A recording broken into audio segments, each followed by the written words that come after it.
My name is Jerome Ferry. My cameraman is Alan Eggers. We're doing an interview with Harold Smitty Smith, past owner, operator, and founder of CRST International. Harold, tell us when and where you were born.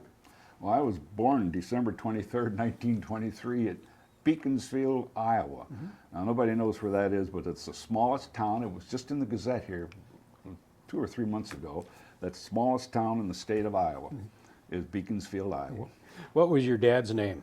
Harold A. Smith Sr. I'm Harold A. Smith Jr. And your mother's name? Iva Viola Brigham was her maiden name. Did you, any brothers and sisters? Oh yeah, I have 2 older brothers and 1 younger sister. I'm sorry to say my 2 older brothers are gone. My younger sister, she's in Denver, Colorado. What was their names? Well, George, my oldest brother, and Rex, who's 2 years older than me, then Beverly, who's 2 years younger than me. We're all 2 years apart. Do you remember your grandparents, Harold? Just on the Smith side, but not on my mother's side. Just my dad's side, I do. What was their nationality?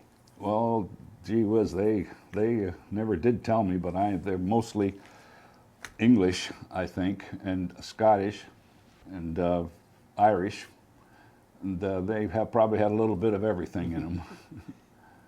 What was your dad's occupation when you were born? He was a farmer in southwestern Iowa, at Beaconsfield, Iowa, and he had younger brothers and an older brother, and he, I guess, wanted a better future, so he jumped on a train by himself and went to Chicago and got a job, and then pulled the family in.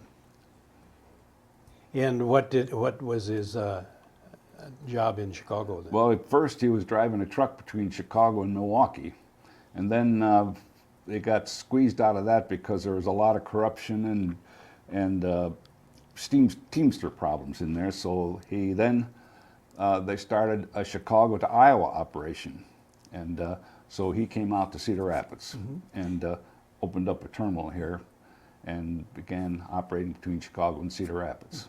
Is that you sitting on the hood there? Yes, it is. That's in Chicago, Illinois.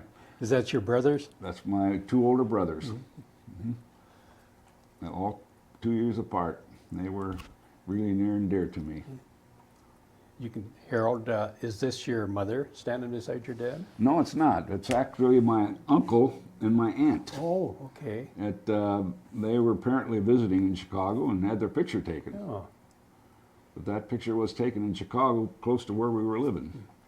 And this one here, this picture here is the one of the typical reliable. That was the company that Dad was working for, and that's polished up one of their trucks and took a picture of it. Reliable Transit Company. Did your dad ever mention anything about the mafia in Chicago? Was Yes, they prevalent yes, he at did, that time?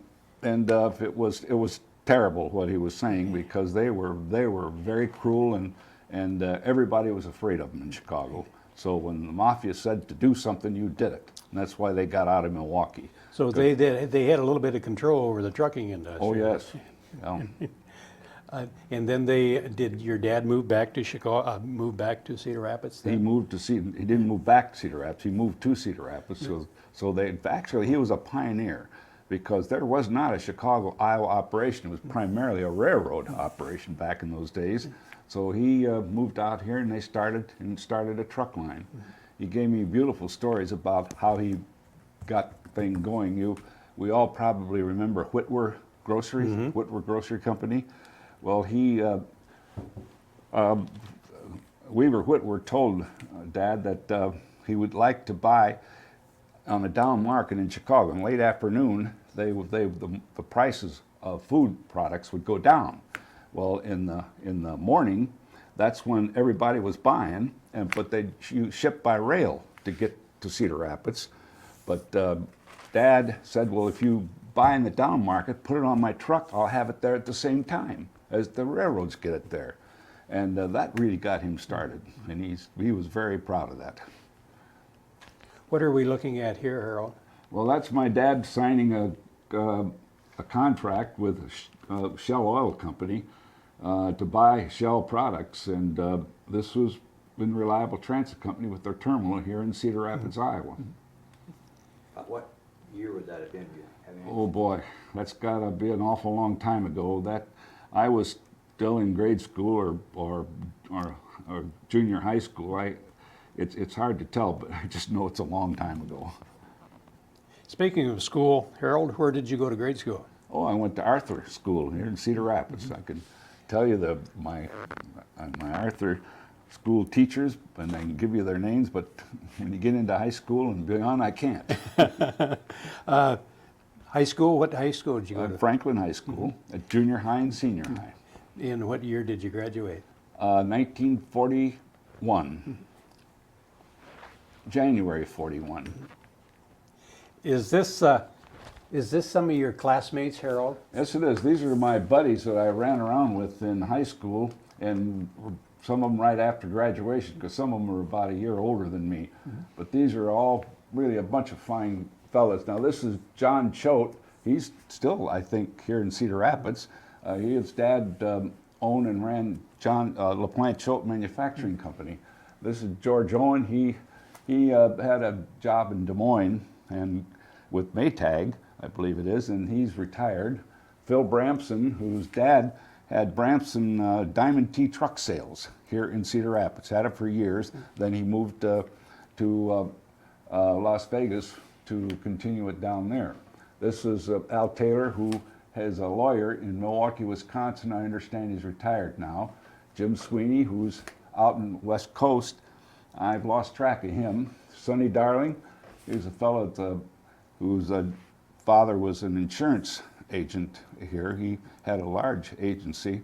And Sonny, he had a very bad break. He paralyzed from the waist down, so he had no legs, and he was a very handsome fellow, and it was just a terrible break. And then Dick Chatham, the Hubbard Ice and Fuel Company were the Chathamas, and then myself, I'm the only one without a tie, and then I can't remember his name, and here I am, 82 years old. I should know him, but I can't remember his name right now. What are you holding, Harold?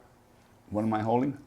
In the photograph? That's our club token. This is a thing that we kind of put together to organize that says this is our organization. Did you like school? I hated school. Did you I absolutely hated school, and it was such a shame because school could have really helped me, particularly in the later years in the business world. Yeah. But I just couldn't stand it. I wanted to play football. That's all I wanted out of school. Were you eligible for the draft in 1941? I was eligible for the draft, but I volunteered, and I was in college then, and my first year of college, and I wasn't doing too well at college, so I quit, drove to Cedar Rapids, and got on and volunteered. Went to Des Moines, went through an induction, and I was turned down, and declared 4F. Which is the biggest jolt of my life, because 4F is physically, mentally, or morally unfit to serve in the service. It was because of my bad ear. I just couldn't hear. Did you then end up going back to school? Yes, I did. For the rest of that year, I drove a truck for Western Transportation, where my dad was working for. Part-time? Part-time, yeah, and then went back to school. Did you go back to Cole then? No, I went back to Iowa first, and then spent another half year there. Then I came back, drove another summer of driving, then went to Cole College. Were you active in sports? Yes, I was. I was at Iowa, and I was at Cole. At Iowa, I was their running back. This is when I was a freshman, and my gosh, right when they were going to have some sort of a game, during the war, and there weren't too many people around. I ended up in the hospital with my bad ear, and with a terrible mastoid operation. So that finished my career at Iowa. What was your did you have any thoughts when you were going to college as maybe what you wanted to do with your life, or hadn't you really decided yet? I hadn't really decided. I just wanted to play football. I was such a young, stupid kid, and football was my whole life. And so when I came back here, I played football for Coe, and then broke my left arm, and that finished me at Coe. But you had been off and on driving a truck Yes. throughout this time. Yes, that's what I was doing Yeah. to earn extra money, and my parents needed the money, and so did I. Did you, and then, did you find a girl to, thought you would like to marry? Oh boy, did I ever. There was a girl that I met in 6th grade in school, and I was crazy about her. In fact, so crazy about her, I was scared to death of her. And she was in my same class, and we went all through high school together, and all I did was just look over your shoulder, Miriam. I'm falling way behind. Well, I was too young for her. You know, those gals have a habit of growing up ahead of us fellas, and Maturing sooner. mature. Yeah, she got married, and had a child, got a divorce. Boy, the minute I heard about her divorce, I got wandering around her house again, and I was only girl I ever wanted to marry or had any idea of being with, and was Miriam, because here I was 23 years old, and we got married. What year did you get married? You know, I can't remember. I don't know right now. Like 1946 possibly? But that'd be about it. That'd help you out there.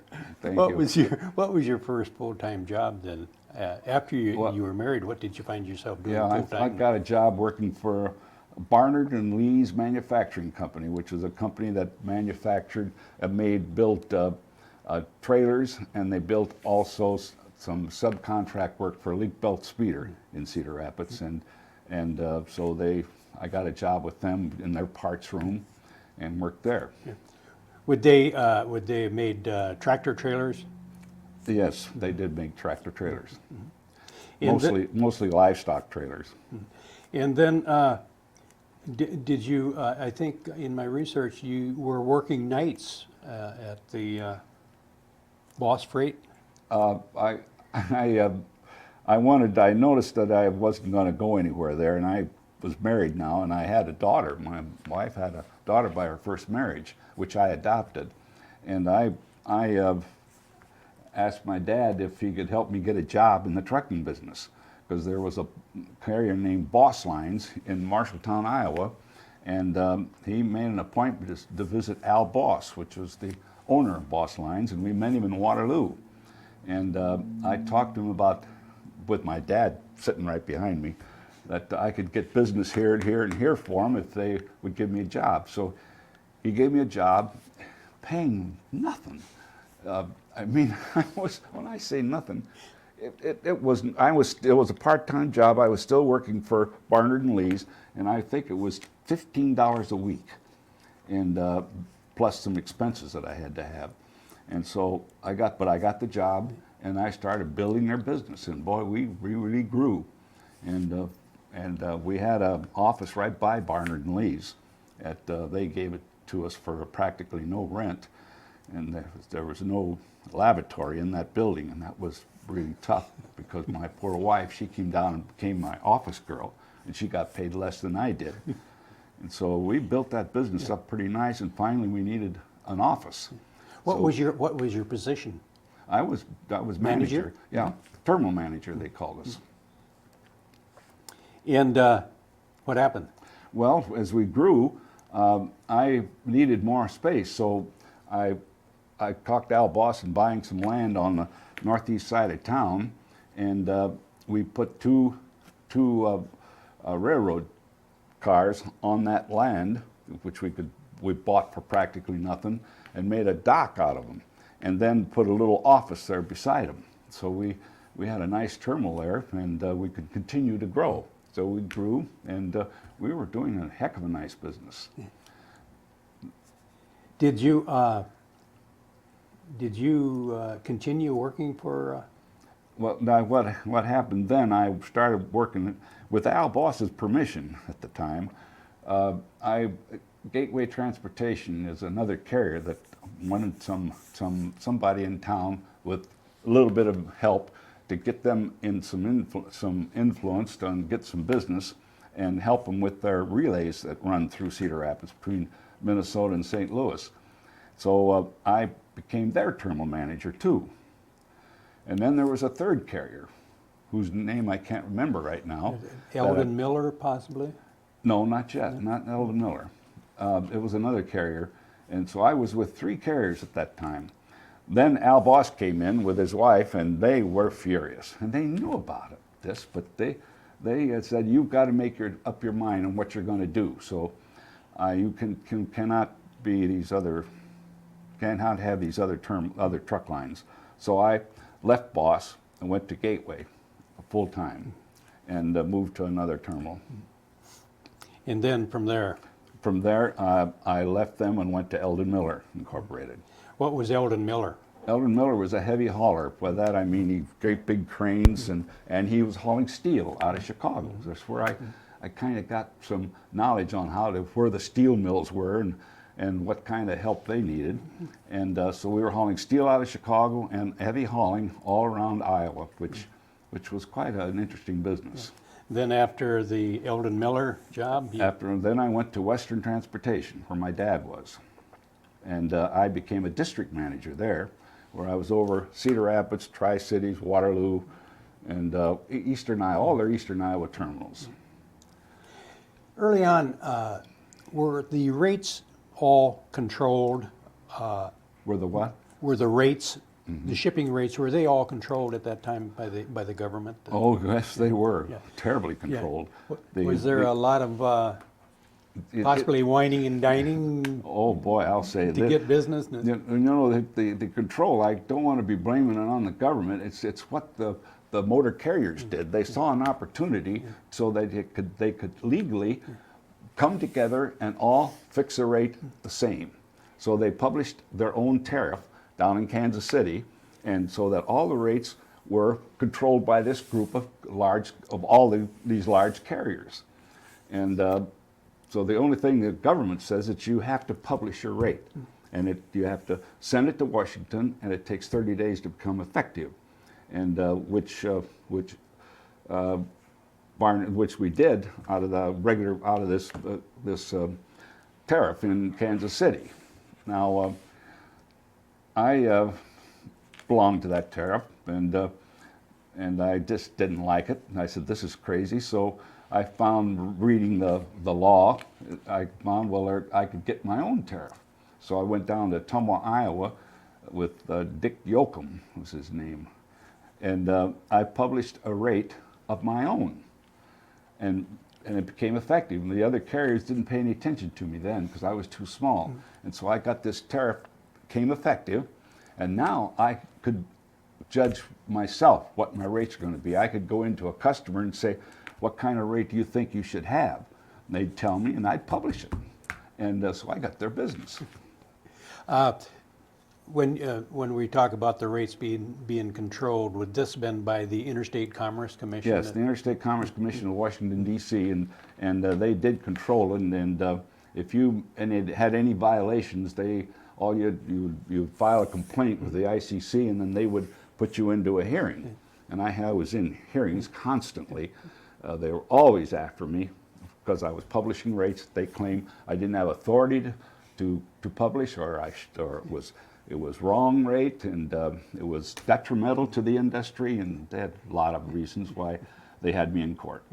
Did you eventually leave Western then? Oh yes, I left Western because they fired me. And I deserved it because I didn't follow instructions too well. So the boss was in Chicago, and he wanted me to not deliver freight, and just because he didn't want to pay any more overtime, and I just couldn't not turn the customers down. I wanted to get that freight delivered. So I delivered it, paid overtime, I was fired. Justification. So now you have a family, no job. No job, and scared to death. I didn't know what I was going to do because I was surprised that I got fired.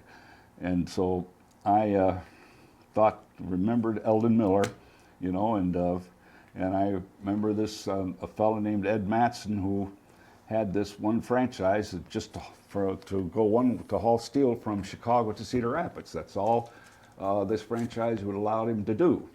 And so Ed Matson sold the corporation. It was already named, and it was named Cedar Rapids Steel Transportation Incorporated, and had 0 assets, 0 liabilities, and 0 business. So this is the picture of Ed Matson, and he was a good deal of help to me in getting started, because he already had a truck line he was running, which was Matson Truck Line, and he was a heavy hauler, like I was with Eldon Miller. So I could help him a little bit on getting him some business with heavy hauling, and he helped me in the office, because we had this chicken coop that we bought, that I bought, and we both were in it, and he let me use his typewriter, his adding machine, and he helped me, because I've never ran a business before, and I needed a lot of little questions answered, and he helped me. Did you have any money to I had work no with? money, no money. I had a little separation pay from Western. My dad loaned me some money, and I asked my wife not to pay bills for as long as she could, to hold up the money, and that was what started us. Was your wife supportive of you, or did she think you lost it about this? My wife was wonderful. Why she supported me, I don't know, because we risked everything. We just bought a new house over in the northeast side, and how she ever thought I could make it, I don't know. But she stuck with me, and by gosh, it was through thick and thin. We scrambled and made the thing go. What you purchased from Mr. Matson was the franchise, not the rolling stock. Well, I bought all the common stock, and which the franchise was owned by the corporation. See, you could buy a corporation and get it done overnight, but you can't buy a franchise, because that takes a hearing with the Interstate Commerce Commission. But you could buy the corporation. Well, now I owned all the common stock of Cedar Rapids Steel Transportation, which owned the franchise. Can you explain a trucking franchise, what it does or what it allows you to do? Sure. It's only thing it'll let you do is what the franchise says you can do. Like I could haul iron and steel products, I could haul agricultural implements, I could haul farm machinery. Those are types of descriptions that they give you. But then the big carriers, their franchises said general commodities, all commodities they could haul, including the ones that I could haul. And so I was held down to whatever the specific franchise was, and therefore franchises were extremely important. So I spent a great deal of time trying to expand these franchises. What made you think that you could make a go of it?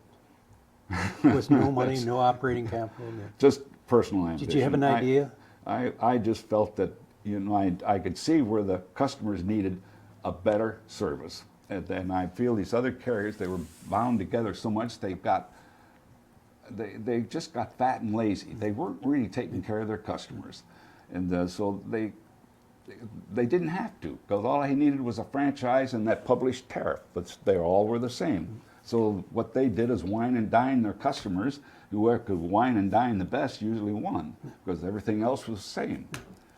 Was there, at this time, was it organized well enough that when a truck went across country, they would come back with a load, or is it a one-way type of deal? Well, the franchise that I started out with was a one-way deal, because I only could go from Chicago to Cedar Rapids. I had no way to get back. So I had to do is find some way to lease trucks that are trucks that are already there that would haul my steel back to Cedar Rapids. Was there, at this time, I imagine there was a lot of trucks going in hauling livestock into Chicago? They're the ones that's got me started, because they were the ones that in eastern Iowa, most of the livestock went to Chicago, the big Chicago livestock market there. And so I opened an office right there at the livestock market, and talked the owner-operator, the livestock operators, to haul my steel back to Cedar Rapids. And that was quite a job, because they didn't like the idea. They just always used to coming back empty, and they would have to stay overnight and get the steel the next day. But then when they saw I was going to pay them, the minute they got unloaded, they took me in. I had to. Most of them were not open tops. You had to have an open top in order to haul steel. my mouth is getting dry. I got to get. So what you would do is you would get with steel companies in Chicago and find out if they had material to move to Cedar Rapids? Well, that's not the way it worked. I had to open up a Chicago office where I had a telephone, so the steel companies had a place to call and say, I got a load of steel going to Cedar Rapids, will you pick it up? And what I had to do was go around the factories in Cedar Rapids, say, will you let me haul your steel out of Chicago, because they bought the steel and they controlled the route that it would take. And I asked them to route it CRST, or Cedar Rapids Steel, instead of my competitors. So I had to talk them into this. Was there a lot of steel being used in the Cedar Rapids area? at Oh that yes, time? it was very heavily used. This was, I don't know how comes it's not being that heavy now, but it was mammoth amount of steel came into Cedar Rapids. Who were the big users of it? LaPlante Schultz, Iowa Manufacturing, Iowa Steel and Iron, Universal Engineering, lots of other places. So you kind of had a chicken coop in Cedar Rapids, and you had a one-man office in Chicago. Chicago, yes. Did you deal mostly with the owner-operators of? Yes, to of get trucks? started, I had to deal with owner-operators because I only had a one-way franchise, so I was able to talk to them here and to say, now look, when you get unloaded, go over to my office there. There's a parking lot, and go inside, and we'll get your load back to Cedar Rapids, and I'll pay you the minute you get unloaded. And gee, it took me a while to talk them into it, and I finally got it done. Did you the franchise you had at that time? Did it allow you to deliver to small towns in Iowa? Not then, not the first franchise. It only would go to just hit Cedar Rapids, the only major town. There were a couple of small towns that it would hit, because it was a radius of a small town. I can't think of the name of the town now. But anyway, Cedar Rapids is the only place. And I think it was 1958 that you had a serious accident on one of your Yes. drivers. Yes, well, this was something I thought was really going to put me out of business, but I had one of these owner-operators that emptied his truck. At this time, I had expanded my franchise so I could unload in Waterloo and other towns. And he had unloaded and was coming back empty, and he came to a railroad crossing and hit a train, and the train went off the tracks and piled up 27 loaded cars of loaded box cars, rail cars, and just dumped them in a big pile. And it was a huge mess. It demolished totally the truck and almost totally this railroad. Were you facing a big lawsuit? A terrible lawsuit. We had to go to court, and we tried to prove that it was the railroad's fault. Railroads tried to prove it was our fault. The railroads won. So now I have a $200,000 and some bill I had to pay, plus expenses, and which I couldn't pay. Had no idea of paying, and so everybody said, well, go into bankruptcy, shut it down, because you're out of business, because I had a negative net worth at that time, I think, and I just couldn't do it. So I didn't sleep that night. So the next morning I drove to Des Moines, where this railroad attorney was, and the railroad guy that was at the trial, and I got a meeting with him and talked him into a payout deal. And instead of paying him 200 and some thousand, I paid him 117 or 120, something like that I had to pay over a 10-year period. But I had some government money coming back because of the negative, because of the taxes we'd already paid. You could get them back if you had a disaster like this. So I had to give them that money, which I got back.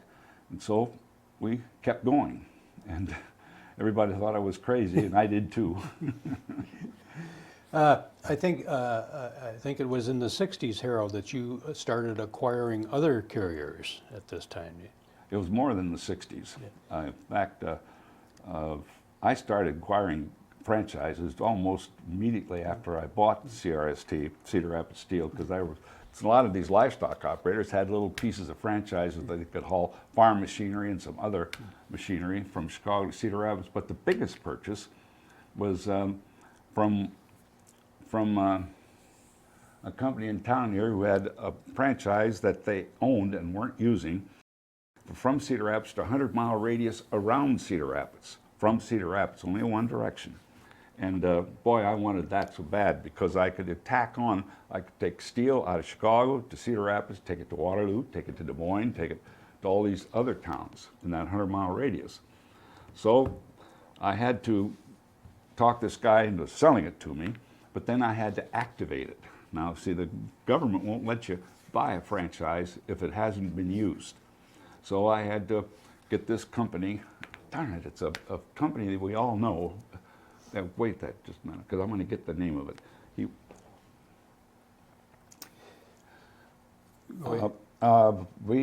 We bought this 100-mile radius authority. It was one of the first pieces of major franchises that we purchased that really got CRST going. It allowed me to haul all commodities from Cedar Rapids and interstate.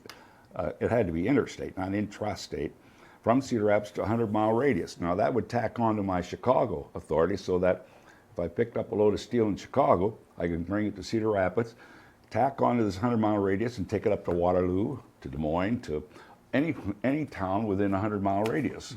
But I had to come to Cedar Rapids first. Who was this that you acquired this franchise from? That Joe Long, I believe, was his name. What Cedar Rapids Transfer and Storage Company.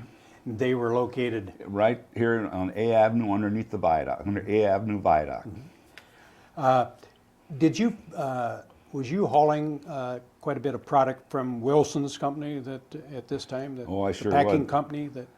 They were our major competitor. I had to find something that goes back. You know, Iowa's primarily consuming state, but it's an agricultural state, so they made farm products that I was hauling exempt products, you know, grain and corn, whatnot, back to Chicago. But I also started hauling with this new franchise. I could pick up a load of meat in Cedar Rapids, take it to the Tri-Cities, tack onto another piece of authority of another carrier I bought, and take it to Chicago. Mm-hmm. So I was hauling a lot of meat to Chicago. Of course, this was refrigerated. Yes, refrigerated trailers, yes. Then that was a headache, keeping these refrigerated trailers going, because I didn't buy new ones. I had to get used ones, and they all had problems. Did refrigeration back at that time, was it using Freon in their trucks, or? No, we had actually units in front on top that were throwing cold air into the Propane? Yeah, that's right. Yeah. Did you, and then when you acquired Lee Brothers out of Chicago? Yeah, Lee Brothers is an operation hauling all commodities regular route between Chicago and Detroit. Mm-hmm. Now, I could pick up this meat in Cedar Rapids, take it to Chicago, tack onto this authority, and I could take it to Detroit. And now I had authority to come back, because it was two-way authority, so I could pick up a load in Detroit and come back. So I opened an office in Detroit, and it worked out pretty well.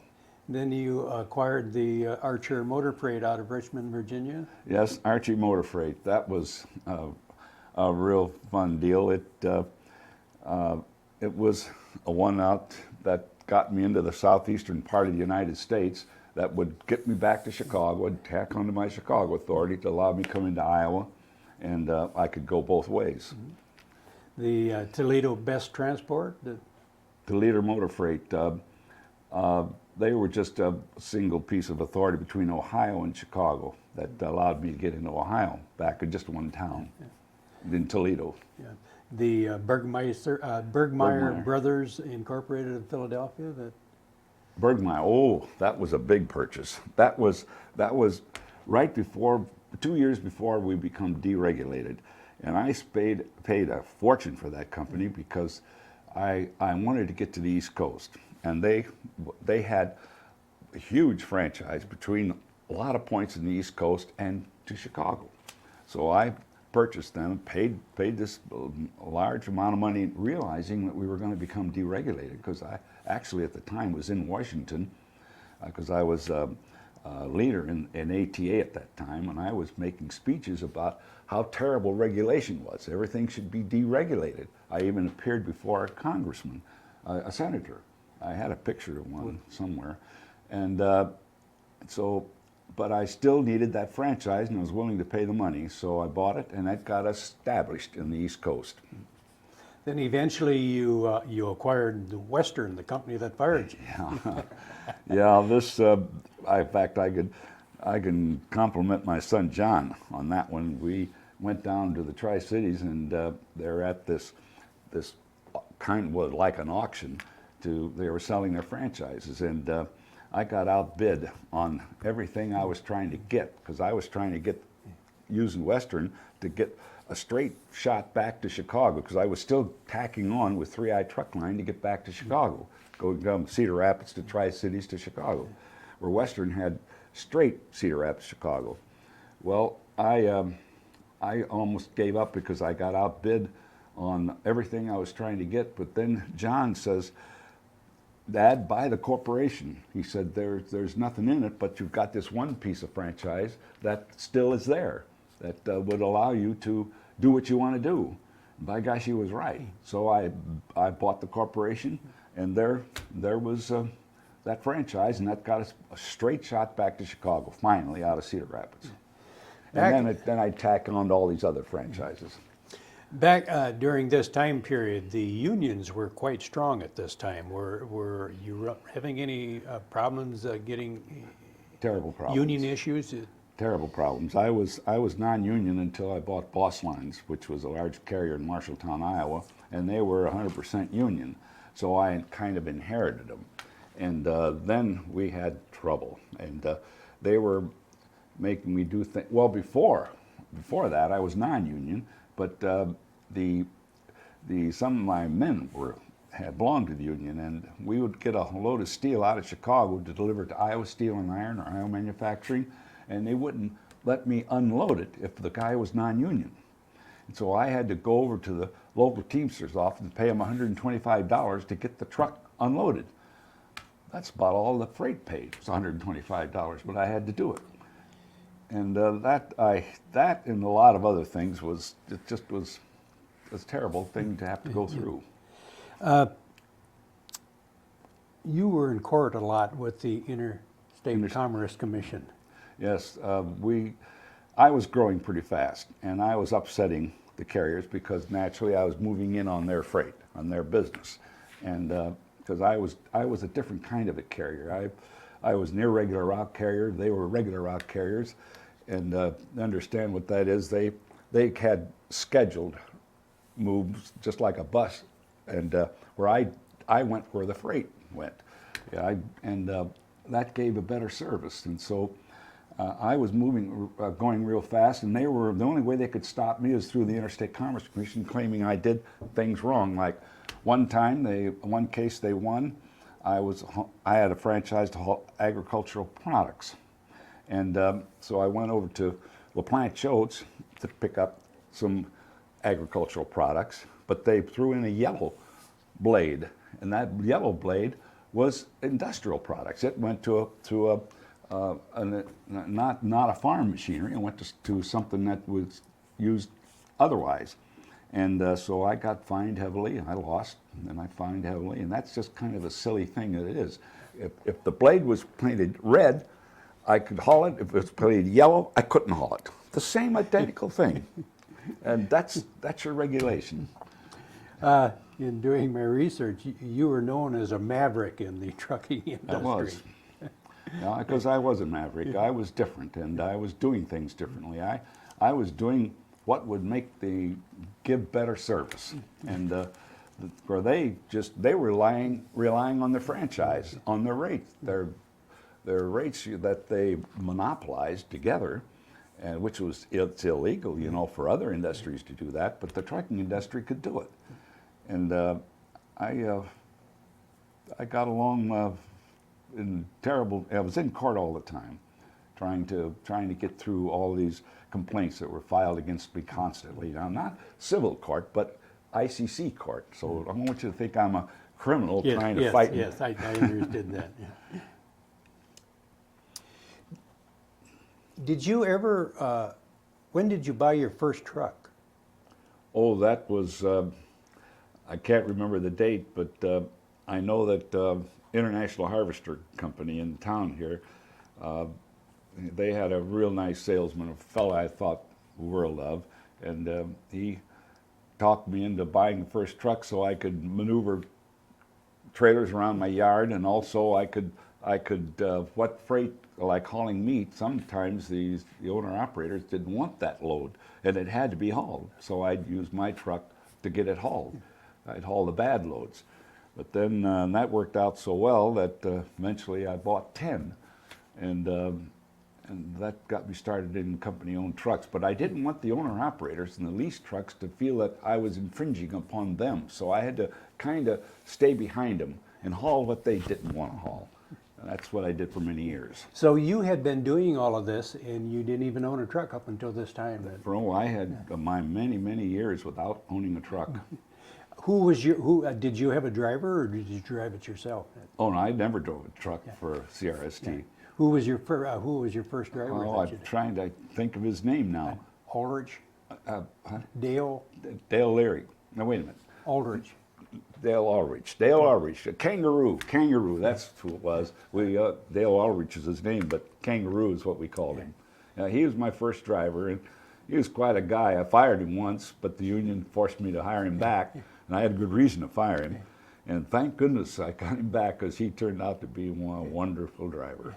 I think that was 1964, Harold, Was it? you bought your first truck. Was it 1964? Did Dale stay with you quite a few years after that? Yeah, he retired here not too long ago. From, when he got a good retirement, the Teamsters Retirement Fund, they finally got some money back. They lost it all, sent it down to Las Vegas or somewhere with the what do you call the mafia? What is it? Anyway, they lost it all, and here I've had drivers in this room really begging me to give them their retirement, but I didn't have it. The Teamsters had it. At this time period, was your wife, did she hold a position with the company at this time? Oh, yes. Yeah. I was the guy that did operations and sales. That I was spending most of my time on that. Well, somebody had to hold this company together, to make sure we collected our money, and that all the divisions were hired and taken care of. And she did that because she was a good vice president, very good. Who was your secretary? I had Joanne Parker was my secretary, and she really helped me out a lot for many years. She kept me straight. In those days, I had to dictate letters, and boy, I would piles and piles of letters I dictated, and I don't know how she did them all, but she took care of them. In the late 70s, Harold, you become president of the Motor Truck Association at this time? Iowa Motor Truck Association, yes. And what was this? Well, it's just a state association of all Iowa motor carriers, and we had a nice organization. It's still very active in Des Moines. We have a beautiful building right by the state capitol, and where they take care of state motor carriers' problems with the state legislature. And who is the gentleman behind the podium there? Oh, that's our local mayor at the time. Don Canny? John It looks Canny, like yes. Don Canny. Yes, and I was in some sort of a meeting in Cedar Rapids here, and we invited him to be our speaker. And who are we looking at in this photo here? Well, that's my mother on my right-hand side, my son, on the left-hand side, John. And John, who's the fellow that really is carrying the load of CRST today, and he is the sole owner of CRST. I'll bet your mother was very proud of her young son, Harold. Well, I hope so, because I wanted so badly for my mother and dad to be proud of me. And my dad passed away, and he was 63 years old, and he had, well, he just had poor health. You don't remember what year it was that he passed away? No, I wish I could, but I'm afraid I can't. In 1980, I think President Carter signed into law the Motor Carrier Act concerning deregulation. That took out all the that stopped the carriers from monopolizing rates. They could no longer gang together and determine one rate with each other, which means they could raise them and raise them and raise them, and the customers would have to pay it. And then these franchises were out the window. Now you can apply for franchise and go between all points of places in the United States, which we did immediately. And we applied for franchise so CRST could go anywhere in the United States without, you know, you have to have a franchise still, but it doesn't require a hearing. You don't have to prove that the service was necessary, and you didn't have, and there could be no complaints, so you could get it. You were heavily involved in this, weren't you? Yes, I was. Before it was deregulated, when I was then active in our national association, I gave several speeches, and I talked to senators and trying to encourage them to get us deregulated. Even though I had, at that time, beautiful bunch of franchises, and all I had to do was sit back and count my chips, because I could have high rates and I could go to a lot of places with just very little competition. All 50 states? Not then, no, just with the franchises, I could only go between the Midwest and the East Coast. But then when we became deregulated, I could go all 50 states, 48 states. In 1982, you become president of the Common Carrier Conference of irregular routes. Yeah, Common Carrier Conference, Irregular Route. We changed that name to a better name later. But yes, that's when I became active with these speeches and seeing the senators and trying to get us deregulated. What are we looking at here, Harold? Well, we're at a meeting in Washington, and where I believe I was the speaker there, and the President Bush was there, and I believe that's a senator to his left, which I can't name right now, but as soon as, you know, he had a lot of protection. You couldn't get close to him, so I just walked up to him anyway, and he talked to me, greeted me, and we had a nice little chat there. But I was violating the rules. Looking back, Harold, did you ever wonder how a kid who didn't like school went from a chicken coop with one employee in 1955 to a $680 million operation in 2005 with 5,000 employees and 3,500 trucks? Oh, I even this morning when I came over to have this meeting, I saw this new building that we just put together southwest of us, and then we have other buildings in all of the United States, and I just am so proud of what CRST has done. It just makes me feel wonderful. I just wish my dad, who was a trucker, was here, could see it all. He wouldn't believe it. I couldn't believe it either. If you had shown this to me 20 years ago, I wouldn't have believed it. How many, is it correct to call them divisions are we talking about within the company? I know you have band, expedited, what all of Well, you know, we were hauling steel. We were the nation's primarily steel carrier. Well, we took the steel division out of Cedar Rapids and moved it down to Birmingham, Alabama. And they handle all the steel all around the nation.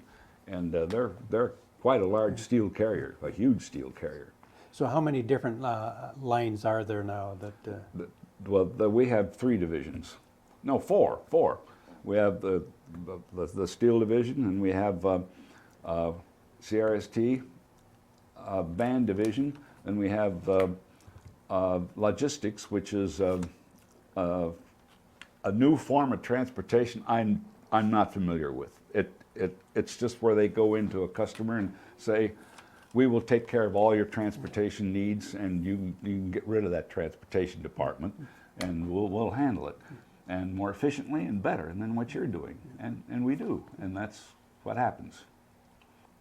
Does it kind of humble you whenever you look at that typewriter that you used in that chicken coop? I do, and I love that typewriter, because when we were in the chicken coop, that would be cold in the morning. This was spring when we started, and that typewriter wouldn't work. So I had to get it warmed up to get it to work so I could do the billing in the morning, because I had to bill these carriers out before they could deliver their freight. And I loved that typewriter, because I had to learn to type on that typewriter.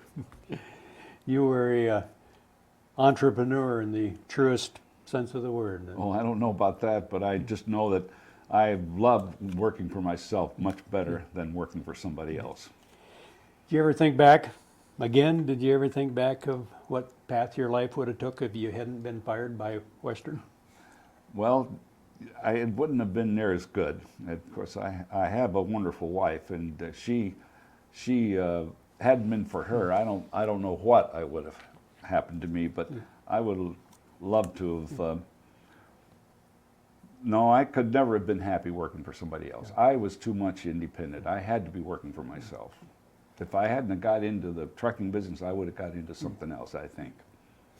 In the industry overall, how large is CRST? Well, and as far as the truckload carriers, we're ranked about 6th or 7th in the nation. They keep, these large carriers keep merging, you know, and then slipping ahead of us. I keep asking John to merge with somebody. He's too busy making money, and John runs a marvelous, efficient operation. What are they predicting as far as revenues in the future? Well, they're going to hit $1 billion in revenues, but for the end of let's see, in the next 4 or 5 years, they'll hit $1 billion. Right now, they're up to 600 or 700 million, and they're growing quite fast. Your son John started on the dock as a teenager? Oh yes, I had him.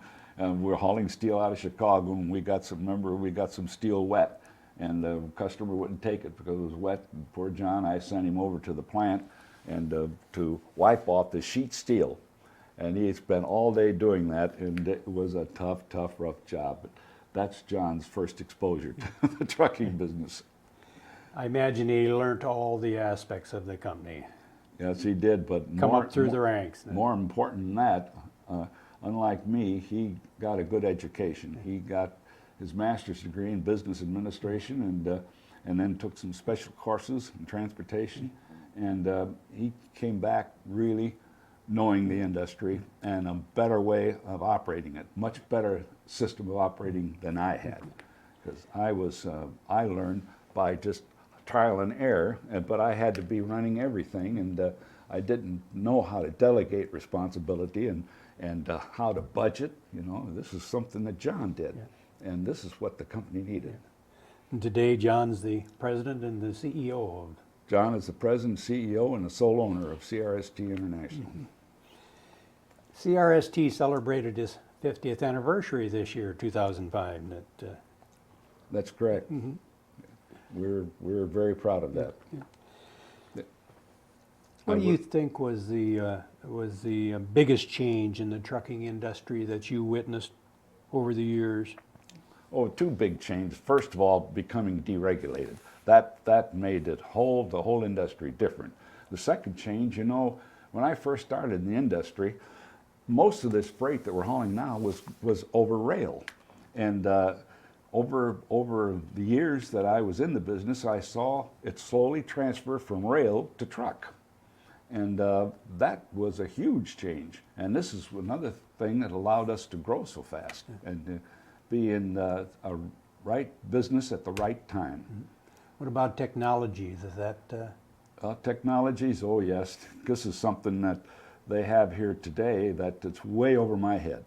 Way over. I couldn't even begin to keep up with all the new technologies that they have. I'm just a poor truck driver that They can keep track of where the trucks are and how many miles they've driven and how the truck is operating. That's right, and they can they can communicate with any driver anywhere in the United States, Global Canada, positioning. and Mexico if necessary. Global positioning, the Then company they can know tell when exactly anyone. right, established right where that truck is. And there's a lot more to it than that. I'm just glad I'm not in it because it's way over my head today. It's beyond me. Let's talk about the rest of your family, Harold. You, 1980, you purchased Micro Technologies. Oh yes. Why did you? Well, John was really taking over the control of CRST, and I was becoming less able to really. Well, I was getting in his way. I guess that's the best way to put it. So I wanted something to do.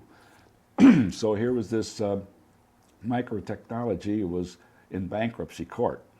So I went to bankruptcy court and bought it. Figured I'd run it and excuse me and have something to do. So I ran it for 6-8 months, and then my youngest son-in-law, Jay, he wanted a job, so he came over and went to work for us. And pretty soon, he kept wanting to do more and more things that disagreed with me. So finally, I just left it with him. And he did a good job. He really developed microtechnology up to quite a large company.